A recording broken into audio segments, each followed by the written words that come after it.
Hello guys, আমি মিষ্টি চলে এসেছি আপনাদের জন্য আরও একটি নতুন ব্লগ নিয়ে। কেমন আছেন আপনারা? আমি ভালো আছি, আশা করছি আপনারাও সবাই ভালো আছেন। এখন ঘড়ির কাঁটায় ওই সকাল 8টা মতো বাজছে। প্রতিদিনকার মতো আজও সকালবেলায় প্রথমে উঠে ফ্রেশ ট্রেশ হয়ে বাসি ড্রেসটা চেঞ্জ করে নিয়েছি।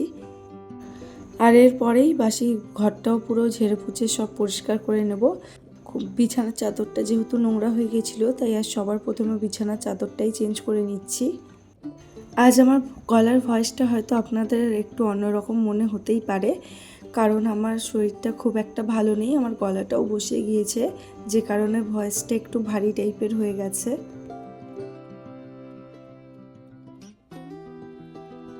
আর আপনারা দেখতেই পাচ্ছেন যে যখনই এরকমভাবে সকালবেলায় কাজ করি, শুধু সকাল কেন, সকাল বিকেল দুপুর যখনই কাজ করি, মানুষ যদি পাশে থাকে ঠিক এভাবেই কিছু না কিছু এসে বলতে থাকে। তো ও এখন সাধারণত কিছু একটা প্লিজ প্লিজ বলছিল, তো আমার মনে পড়ছে না যে ও কী নিয়ে কী বলছিল। আর এই যে ঘরটা পরিষ্কার করে ঝাড়ু মারার পরে ঘরটা মুছেও নিয়েছিলাম, ওটা ভিডিও ক্লিপসে দেখালাম না। এরই মাঝে মানু অনেকক্ষণ ধরে বায়না করছিল যে মা আমার খিদে পেয়েছে। আমি বললাম ঠিক আছে, দুধ গরম করে দিচ্ছি। ও বললো না মা, দুধ খাবো না। ও ম্যাগি খাওয়ার জন্য খুবই বায়না করছিল। তো ম্যাগি জাতীয় জিনিস আমি ওকে খুব একটা দিই না, ময়দার।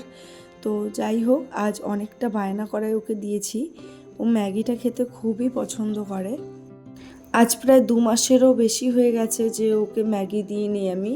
তো আজ এই 2 মাস পরে ও ম্যাগি খাচ্ছে। আর আপনারা হয়তো দেখলে ভাববেন যে মানু এইটুকু একটা বাচ্চা, ও কি করে এত বায়না করে বা আমার কথাগুলো রিপ্লাই করে।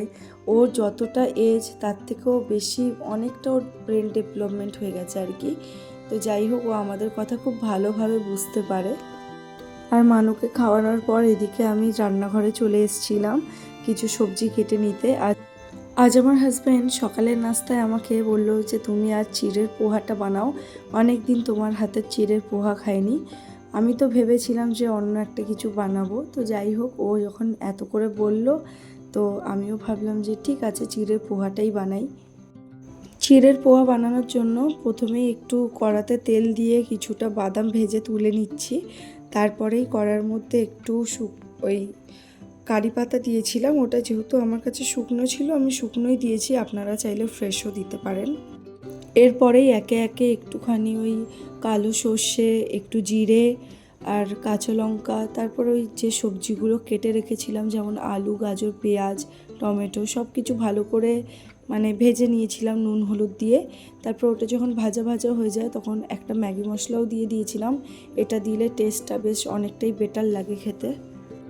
ব্যাস, এরপর তেমন কিছুই না, নিজের পরিমাপ মতো নুন মিষ্টি ঝালটা বুঝে নিয়ে চিড়েগুলো দিয়ে ভালো করে মিশিয়ে নিলেই একদম চিড়ের পোহা রেডি। আমি তো এইভাবেই করে থাকি। নাস্তা করার পর এখানে মানুকে একটু ড্রেসটা চেঞ্জ করিয়ে দিচ্ছিলাম আর ওকে একটু রেডিও করে দেবো।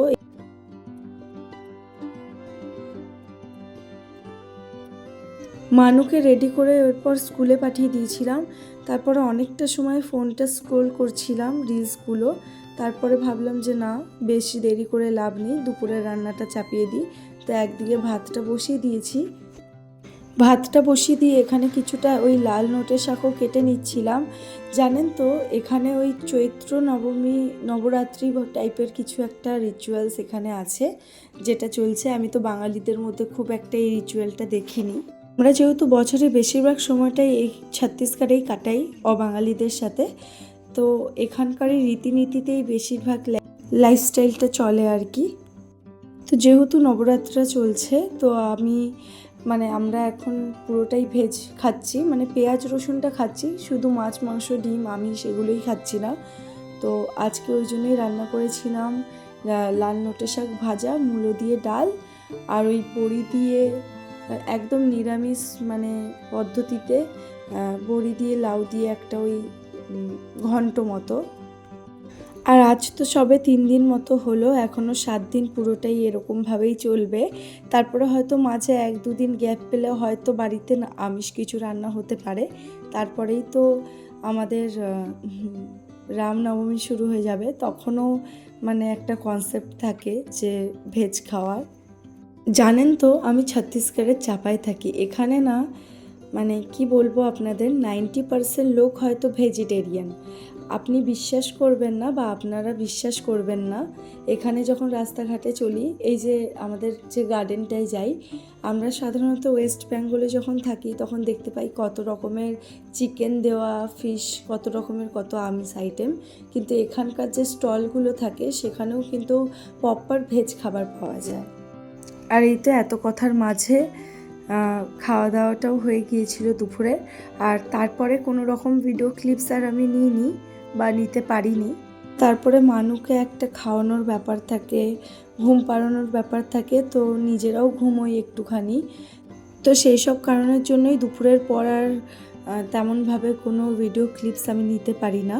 তো এখন একটুখানি রেডি হয়ে নিয়েছি, কারণ আজ আমাদের পাশেই যে কুলদেবীর মন্দির আছে, মা সামনেশ্বরীর মন্দির, ওই মন্দিরটাতেই যাচ্ছি একটু পুজো দিতে। মন্দির যাওয়ার আগে একবার মালার কাছেও গিয়েছিলাম ওর বাড়িতে, ও আমার সাথে যাচ্ছে পুজো দিতে। মালা আমার ফ্রেন্ড, আপনারা হয়তো ওকে আগেও দেখেছেন ভিডিওতে। আর এই যে পুজো দেওয়ার পরে প্রসাদটা নিয়ে যাচ্ছিলাম। ও এরপরে আমরা সোজা আর বাড়ি যাব না, এখান থেকে একটু আমরা মার্কেটে যাব, ওখানে আমাদের কিছু কিছু জিনিস কেনাকাটা করার আছে।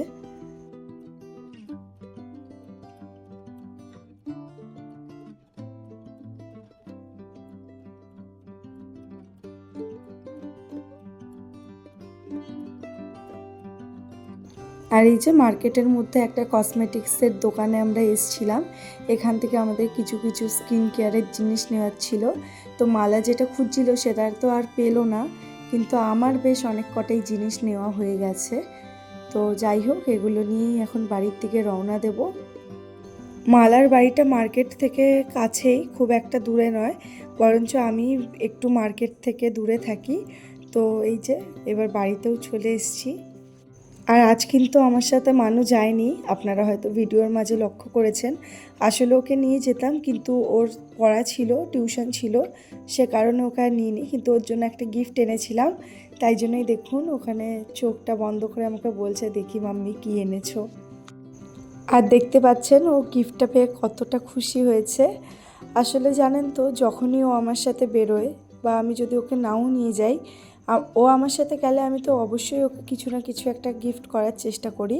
আর যদিও আমার সাথে নাও গিয়ে থাকে, তাতেও আমি বাড়িতে এনে দিই। এই ছোট ছোট খুশিগুলো আমার কাছে অনেকটা বেশি।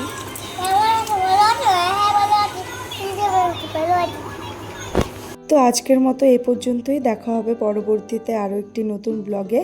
যদি আপনাদের আমার ব্লগটি ভালো লেগে থাকে তাহলে একটি লাইক, কমেন্ট, শেয়ার করে দেবেন। আর যদি আমার চ্যানেলে নতুন হয়ে থাকেন তাহলে চ্যানেলটি সাবস্ক্রাইব করে দেবেন। ভালো থাকবেন, সুস্থ থাকবেন।